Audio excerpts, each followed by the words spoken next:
Good morning, everyone. Thank you to everyone for joining us on such short notice. I am Interim Police Chief Paul Yep.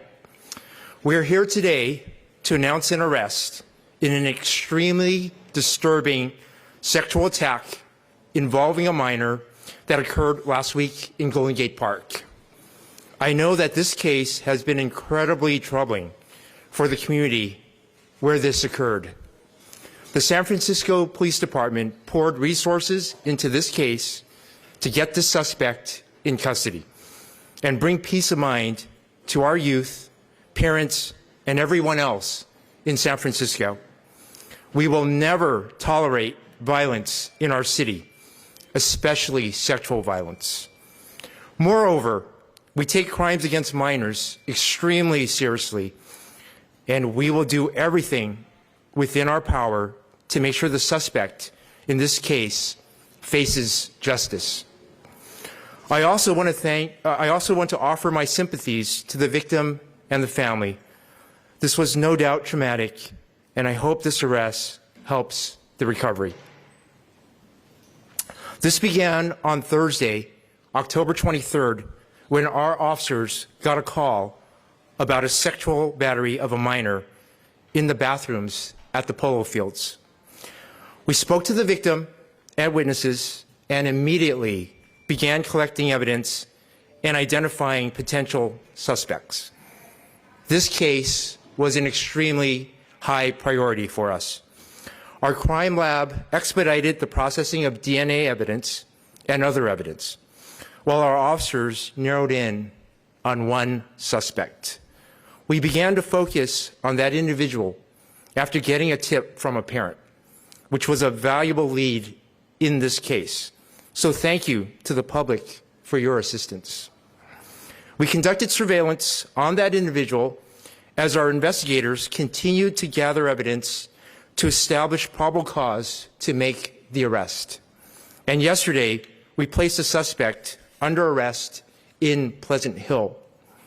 He was identified as 19-year-old Dominic Valle Buitrago of San Francisco.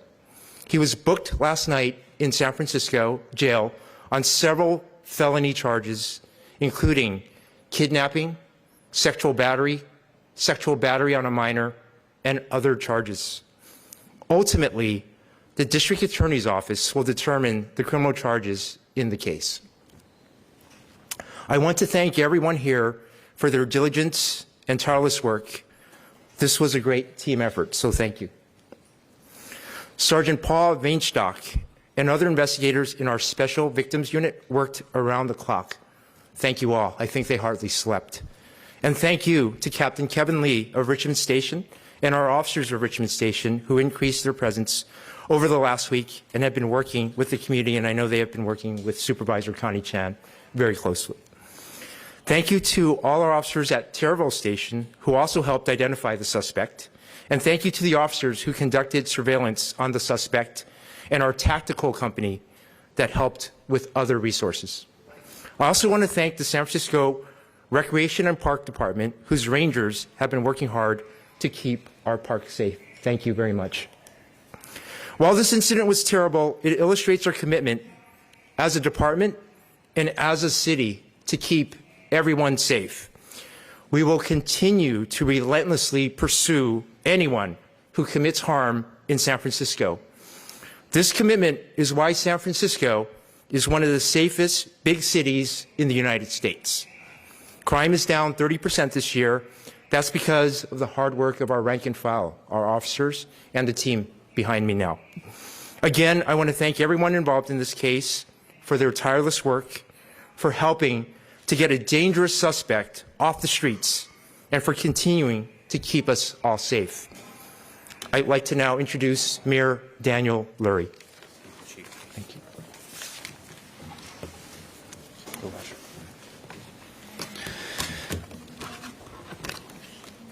Good morning, everybody. I've said this just about every day. As mayor of San Francisco, public safety is my top priority. Every San Franciscan deserves to be safe and to feel safe in the city that they call home. The crime committed last week was extremely upsetting. The safety of our kids is non-negotiable. The San Francisco Police Department immediately launched an investigation.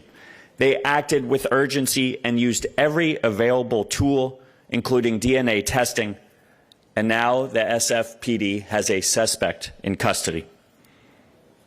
As a father, my heart goes out to the child and their family during this painful time. Your city is here to support you. I want to thank the officers who worked around the clock to make this arrest. I also want to thank District Attorney Brooke Jenkins for her commitment to public safety and her office's support for the family. And I want to thank Supervisor Connie Chan for her leadership in her community. San Francisco does not tolerate acts of violence. Through their swift work, the SFPD and our city leaders are sending a clear message. If you commit a crime, you will be found and you will be arrested. For so many families, Golden Gate Park is a place of joy. It's where our kids, including my own, go to play and to grow.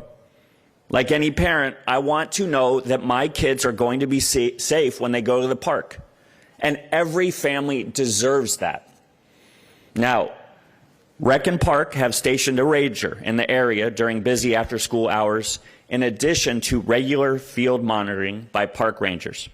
A security camera has been installed to deter incidents like this and to help ensure this space remains safe for everyone. I also want to thank our park rangers who are stepping up during this difficult time. We are going to keep working every day to protect our children and families. At Golden Gate Park or any other one of our incredible parks, they must be a place for community, for people to come together. My administration and this team of city leaders standing with me will make sure it remains that way. We're committed to making every neighborhood safer and stronger, because that's what San Franciscans deserve. Thank you, and now I'd like to introduce DA Brooke Jenkins. Thank you, Mayor. I first want to start off by thanking the San Francisco Police Department, especially its Special Victims Unit, as well as Terraville Station, who we know committed tremendous resources and time and energy into solving this crime, which yielded us an arrest that brought us here today. That is no easy feat. I'm not only thankful for their hard work as the district attorney, but like the mayor, I too am a parent of 2 children who play soccer in this city, including a 9-year-old daughter who has practiced at these very fields countless times. And I know what this has done and how this has rocked the parent community, the soccer community across our city. And so this is one step forward to making sure that parents across this city are reassured that when we take our children to practice, that they will be safe and that this city will respond if something does happen that requires this level of a response. As we move forward, as you heard, the suspect is in custody. He's been booked at the San Francisco County Jail. My office is now going to begin reviewing the evidence in this case more thoroughly. We've been in touch with SVU since the beginning and the outset of this investigation. We now have to see what specific charges we will file, particularly starting with those for which the suspect was booked. That charging decision is due Monday, and the arraignment is expected to occur the following day on Tuesday, next Tuesday.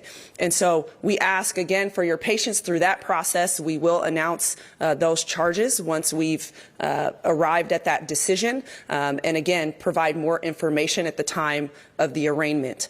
I want to thank my Victim Services Division, who has been working since the beginning with this family, who, as you can imagine, is going through so much. And so I thank the family and every other witness who came forward for their cooperation in this case. I know it is not easy to have children interviewed by police officers and other city officials, but that is what builds these cases. And so, again, we will do everything in our power to bring this person to justice so that we are reassured, again, as a community, as parents, and as San Franciscans, that we have one less predator on our streets. And so now I'll turn it over to Supervisor Connie Chan. Thank you. This incident, this crime brought such a heartache to so many of us, for the victim and their family, and worries for the kids and families in our neighborhood in the Richmond and on the West Side. My family included, with our 12-year-old son who practiced soccer in Golden Gate Park on a weekly basis. I know that together as a community, we are committed to support the victim and their family and all the families impacted during the time of healing. Today, with this arrest, many families in the Richmond and on the West Side can breathe a sign of relief thanks to our San Francisco Police Department. Especially today, I know families, many of us are going to take our kids out for Halloween trick-or-treat. So you have no idea how grateful I am, and many families in the Richmond and on the West Side, we really are grateful to our law enforcement. And thanks, I want to give a special thanks to Kevin Lee, our captain of the Richmond Police District. And I know that since this incident occurred, he has not slept for days until today that we are able to be here with you. And I just really am grateful to him and his team and every officers in the Richmond Police Station.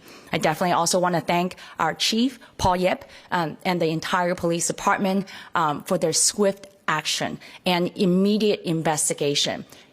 Our law enforcement, you deliver, and we are grateful. So thank you, and I'm going to turn this back to our police chief in case question.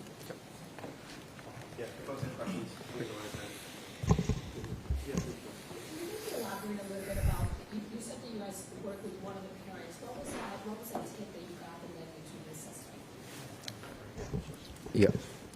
I'm going to move this to you. Yeah. Great. Yep. Thanks.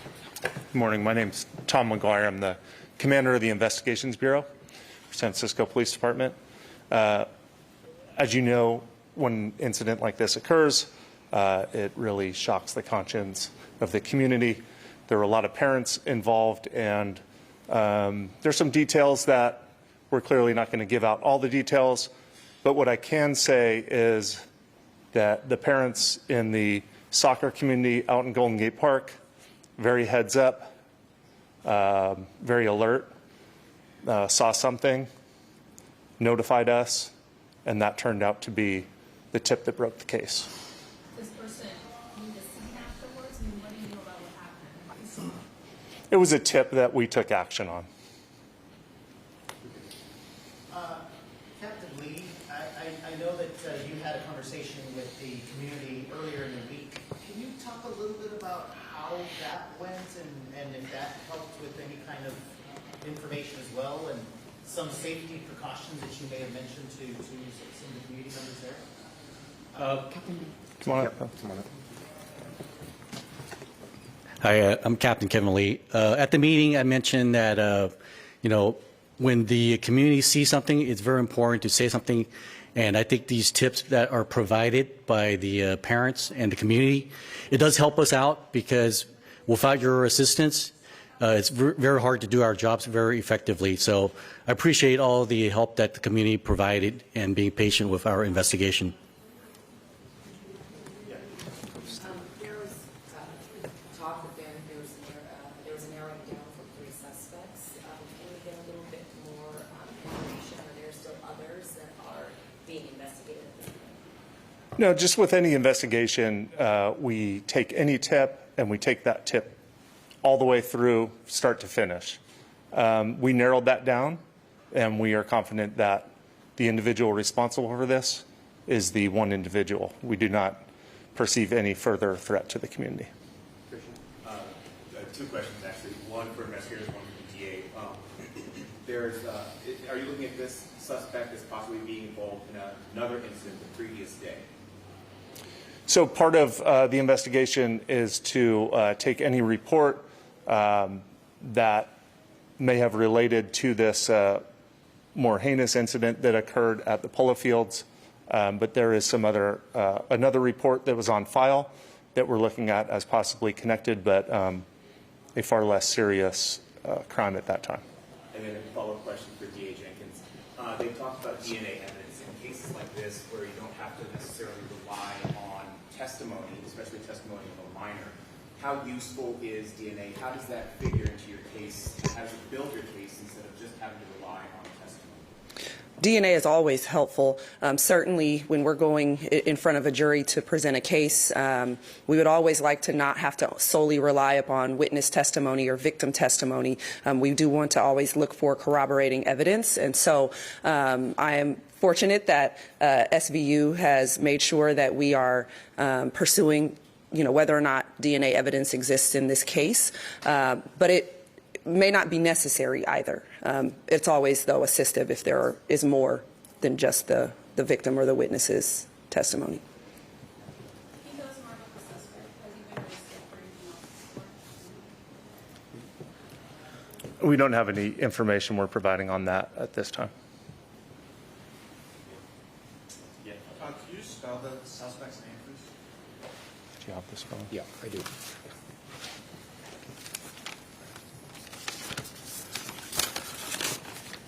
The suspect's name is Dominic Baye Buitrago. Dominic is D-O-M-I-N-I-C-K. Last name V-A-L-L-E hyphen B-U-T-A-G-O. B-U-T-R-A-G-O. Okay, thanks everyone. Have a safe and happy Halloween.